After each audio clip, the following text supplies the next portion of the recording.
2021 की शुरुआत से ही भारत की तरफ से काफ़ी सारे डिफेंस इक्विपमेंट और मिसाइल की टेस्टिंग करने के लिए पहले से ही प्लान तैयार करके रखा गया है। डिफेंस मिनिस्ट्री की तरफ से अभी किस वजह से आकाश मिसाइल को एक्सपोर्ट करने के लिए एक सेपरेट कमेटी को अपॉइंट किया जा रहा है। तिब्बत में चाइना की तरफ से अपनी ग्राउंड फोर्सेस को सपोर्ट करने के लिए रडार्स, एयर डिफेंस सिस्टम और मिसाइल के साथ साथ 100 के करीब एयरक्राफ्ट को तैनात करने के बाद भी वो किस वजह से इंडियन एयरफोर्स का सामना नहीं कर सकते हैं। और अंत में कभी आपने ये सोचा है कि अगर भारत और चाइना के बीच जंग होता है तो इसमें रशिया किसका समर्थन करने वाला है, क्योंकि ये जंग में एक टर्निंग पॉइंट बन सकता है। ऐसे ही कुछ और खबरों के बारे में हम आज की वीडियो में बात करने वाले हैं। नमस्कार दोस्तों, मेरा नाम है अंशुमन नायक और आप सभी का बहुत बहुत स्वागत है इंडियन डिफेंस न्यूज के डिफेंस टॉक सीरीज में, जहां पर हम रोज नए नए डिफेंस अपडेट्स के बारे में बात करते हैं। तो चलिए देर न करते हुए आज की वीडियो शुरू करते हैं।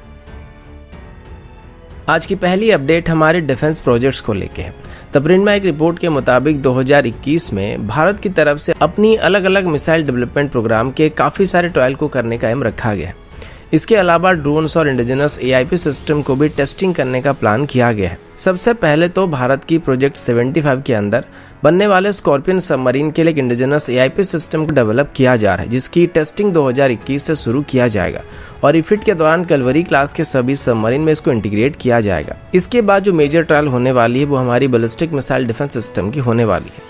ये इसका दूसरा फेज का ट्रायल होने वाला है, जो कि हमें किसी भी तरह की इनकमिंग मिसाइल हमले से सुरक्षित रखने वाला है। और पिछले साल इसकी पहली फेज की ट्रायल कंप्लीट हो चुकी है। इसके बाद भारत की तरफ से अभी इंडिजिनस रुस्तम ड्रोन के ट्रायल को 2021 से शुरू करने का प्लान किया जा रहा है, जो कि 2021 की जून या जुलाई से पहले शुरू किया जाएगा।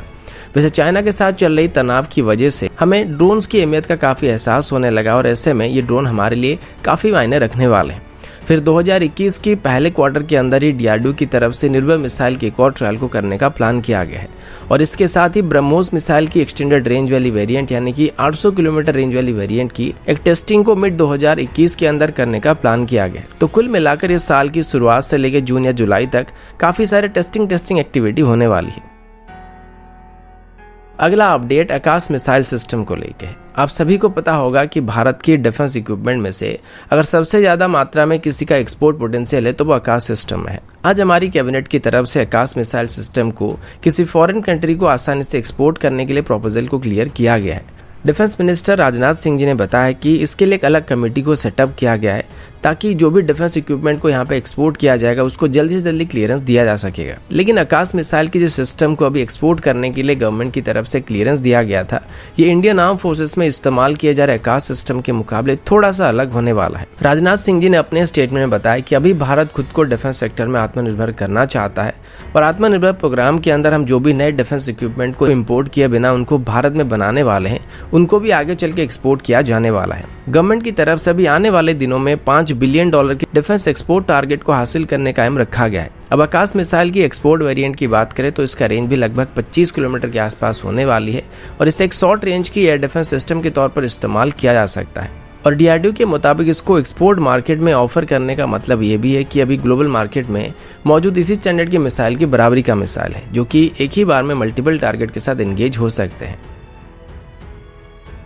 अगला अपडेट इंडियन एयरफोर्स और पीपल लिबरेशन आर्मी एयरफोर्स को लेके है। रिसेंटली आपने सुना होगा इंडियन एयरफोर्स के chief air marshal Rakesh Kumar Bhadauria ने बताया था कि चाइना की तरफ से अभी लद्दाख में अपनी ग्राउंड यूनिट्स को सपोर्ट करने के लिए अपनी एयरफोर्स मिसाइल्स और एयर डिफेंस सिस्टम को काफी बड़ी मात्रा में डिप्लॉय किया गया है और भारत को काउंटर करने के लिए चाइना की तरफ से बहुत सारे रडार और मिसाइल को यहाँ पे तैनात करके रखा गया है। और उनके मुताबिक चाइना की तरफ से सिर्फ इसी रीजन को बेस करके लगभग 100 एयरक्राफ्ट को तैनात किया गया है। लेकिन इंडियन एयरफोर्स के पास पीपल लिबरेशन आर्मी एयरफोर्स को लद्दाख में काउंटर करने के लिए सफिशिएंट मात्रा में एयरक्राफ्ट को तैनात किया जा सकता है, जबकि चाइना मुश्किल से 100 एयरक्राफ्ट से या फिर उससे ज्यादा इस रीजन में तैनात नहीं कर पाएगा, क्योंकि यहाँ पर चाइना के पास जो एयरवेसेस मौजूद है वो आपस में काफी दूर दूर है। और सबसे नजदीकी वाली एयरवेस की बात करें तो वो खरगुंजा एयरवेस है, लेकिन ये 10,000 फीट से ज्यादा ऊंचाई में मौजूद है और यहाँ पर मुश्किल से बस कुछ ही मिलिट्री एयरक्राफ्ट को रखा जा सकता है। इसके बाद अगर तिब्बत में चाइना की सबसे बड़ी एयरवेज की बारे में बात करें तो होटान एयरवेज है,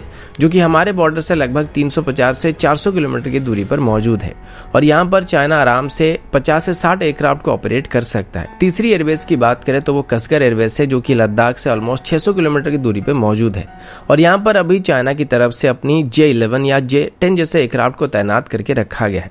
और साथ ही यहाँ पर J-20 और S-6 बॉम्बर को भी तैनात किया गया है, जो कि भारत के लिए प्रॉब्लम तो क्रिएट कर सकते हैं। लेकिन वहीं पर चाइना की इन 3 एयरवेज के बदले इसी सेम रीजन में भारत के पास कम से कम 10 एयरवेज मौजूद है, जो कि एक दूसरे से ज़्यादा दूर भी मौजूद नहीं है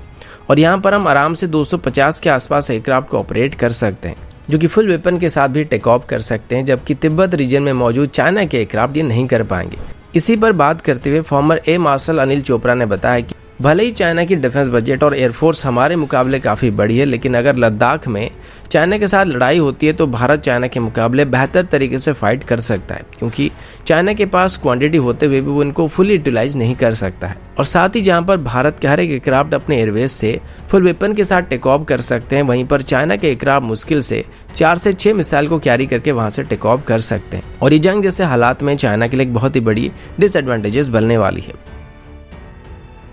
अगला अपडेट हमारी रिपब्लिक डे को लेके। वैसे आप सबको पता होगा रिपब्लिक डे को हर साल भारत की तरफ से धूमधाम से मनाया जाता है, जिसमें काफी बड़ी मात्रा में लोग इकट्ठा होते हैं। लेकिन अभी चाइनीज राजनीति की फैलने की वजह से इस बार की रिपब्लिक डे में काफी सारे बदलाव किए गए हैं और शायद पहली बार है जब भारत की रिपब्लिक डे में इतने सारे एडजस्टमेंट और कंप्रोमाइज किया जा रहा है। आमतौर पर जो रिपब्लिक डे का सेलिब्रेशन होता है या फिर परेड होता है वो लाल किले में होता है, लेकिन इस बार की परेड को विजय चौक से शुरू करने के बाद इसको नेशनल स्टेडियम के पास खत्म कर दिया जाएगा और परेड की जो टोटल डिस्टेंस थी उसको 8.2 किलोमीटर से रिड्यूस करके 3.3 किलोमीटर तक कर दिया गया है।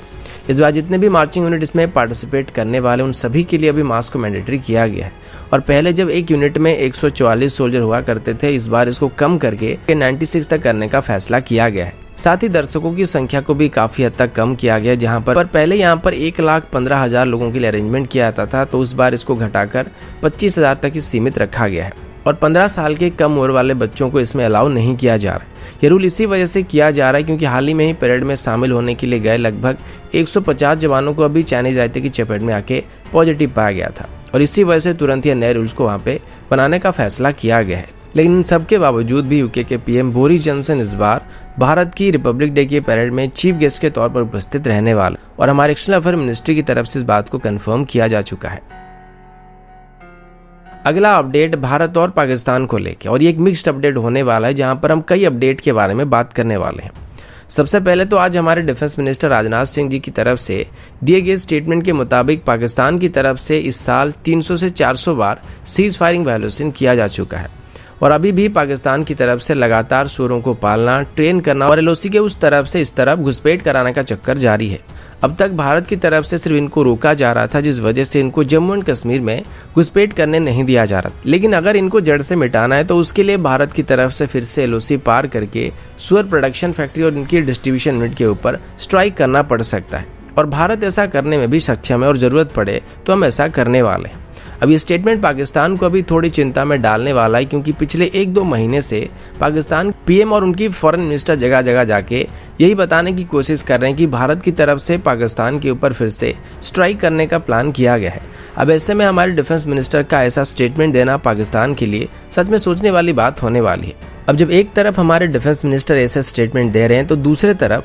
जम्मू एंड कश्मीर के former chief minister Mehbooba Mufti ने भी एक ऐसा स्टेटमेंट दिया है जिसको सुनने के बाद हर कोई उनको गाली देने वाला है। महबूबा मुफ्ती के मुताबिक जम्मू एंड कश्मीर को अभी चाइना पाकिस्तान इकोनॉमिक कॉरिडोर का हिस्सा बनना चाहिए, क्योंकि ये जम्मू एंड कश्मीर की इकोनॉमिक और ट्रेड डेवलपमेंट के लिए एक बहुत ही बड़ा मेजर कारण बन सकता है। लेकिन अगर भारत ऐसा होने नहीं देता है तो इससे जम्मू एंड कश्मीर की डेवलपमेंट को लेकर नुकसान होने वाला है। वैसे यहाँ पर उनकी इस तर्क के पीछे असली मकसद क्या है तो उनको पता होगा, क्योंकि भारत कभी भी चाइना पाकिस्तान इकोनॉमिक कॉरिडोर में शामिल होना नहीं चाहता है, क्योंकि पाकिस्तान ऑक्युपाइड कश्मीर रीजन में चाइना ने भारत के बिना परमिशन के ही ये प्रोजेक्ट बनाना शुरू कर दिया था और अगर अभी भारत इसमें शामिल हो जाता है तो या तो भारत को जम्मू एंड कश्मीर से हमेशा के लिए अपना हक खोना पड़ सकता है और इसे पाकिस्तान के हाथ में देना पड़ सकता है, और या फिर पीओके वाला जो रीजन है उससे भारत हमेशा के लिए अपना हक खो सकता है। इसके बारे में आप सभी का जो भी ख्याल है कमेंट करके बताना मत भूलिएगा।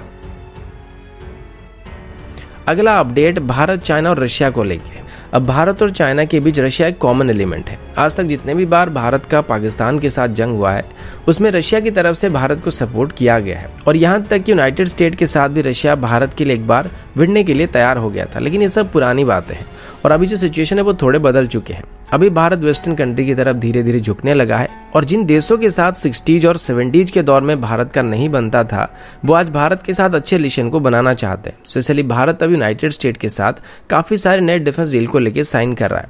और अभी क्वाड को लेकर भी काफी चर्चा किया जा रहा है। और इससे में भारत चाइना को काउंटर करने के लिए क्वाड में शामिल होना चाहता है, लेकिन रशिया इस बात को लेकर इस वजह से खुश नहीं है, क्योंकि इसमें भारत रशिया को छोड़ के यूनाइटेड स्टेट के साथ ज्यादा करीब जाने लगा है और रशियन डिफेंस इक्विपमेंट्स को अब यूनाइटेड स्टेट रिप्लेस करने लगा है। तो कुल मिलाकर रशिया अपनी सबसे बड़ी डिफेंस मार्केट से अपना शेयर धीरे धीरे खो रहा है। इसी बीच अगर चाइना और भारत के बीच तनाव बढ़ता है और जंग जैसे हालात शुरू हो जाते हैं तो इसमें रशिया किसका साथ देने वाला है या फिर इनडायरेक्टली किसको सपोर्ट करने वाले, सबसे बड़ा सवाल है। वैसे अभी जब चाइना के साथ भारत का तनाव बढ़ा था तो रशिया की तरफ से तुरंत ही भारत को सभी इमरजेंसी ऑर्डर को डिलीवर कर दिया गया था, पर आगे चल के इसमें यूनाइटेड स्टेट भी इन्वॉल्व हो सकता है, तो साथ रशिया को भारत के पीछे खड़े रहने में दिक्कत आ सकती है, और क्वाड आगे चल के सिर्फ चाइना के लिए नहीं बल्कि रशिया के लिए भी प्रॉब्लम क्रिएट कर सकता है। अब ऐसे सिचुएशन में रशिया का किसी को सपोर्ट करना काफी मुश्किल काम है। अभी भी रशिया ये नहीं चाहता कि भारत और चाइना के बीच तनाव बढ़े, और वो इसको दबाने के लिए इसमें यूनाइटेड स्टेट को ब्लेम करने की कोशिश कर रहा है ताकि भारत और चाइना आपस में